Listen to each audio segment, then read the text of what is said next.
সালথায় শামা ওবায়দের নির্বাচনী জনসভায় জনসমুদ্র। আসন্ন ত্রয়োদশ জাতীয় সংসদ নির্বাচনকে সামনে রেখে ফরিদপুরের ২ সালথা নগরকান্দা আসনে বিএনপির মনোনীত প্রার্থী শামা ওবায়দ ইসলামের নির্বাচনী জনসভায় মানুষের ঢল নেমেছে। হাজার হাজার মানুষের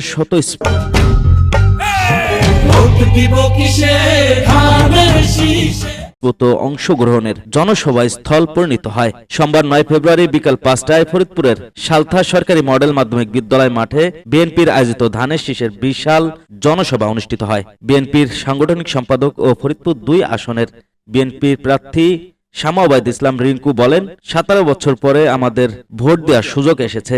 সুষ্ঠু নিরপেক্ষ ভোটের মাধ্যমে আমরা নতুন বাংলাদেশ গড়তে চাই।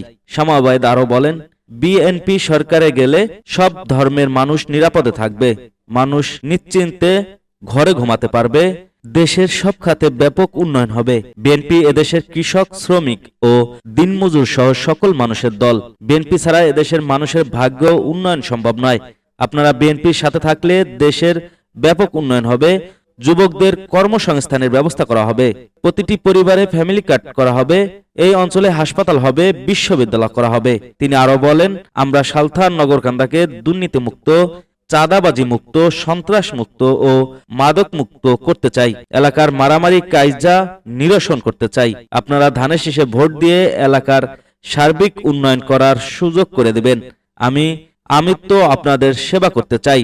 উপজেলা বিএনপির সাবেক সভাপতি সিদ্দিকুর রহমান তালুকদারের সভাপতিত্বে নির্বাচনী জনসভায় উপস্থিত ছিলেন বিএনপির বর্ষিয়ান রাজনীতিবিদ শাহজাদা মিয়া, স্পারো গ্রুপের ব্যবস্থাপনা পরিচালক শোভন ইসলাম, উপজেলা বিএনপির সাবেক সহসভাপতি শাহিন মাতুব্বর, যুগ্ম সাধারণ সম্পাদক খন্দকার খায়রুল বাশার আজাদ, উপজেলা পরিষদের সাবেক চেয়ারম্যান ওহিদুজ্জামান, সাবেক ভাইস চেয়ারম্যান আসাদ মাতুব্বর সহ বিএনপি ও সহযোগী সংগঠনের নেতাকর্মী বৃন্দ।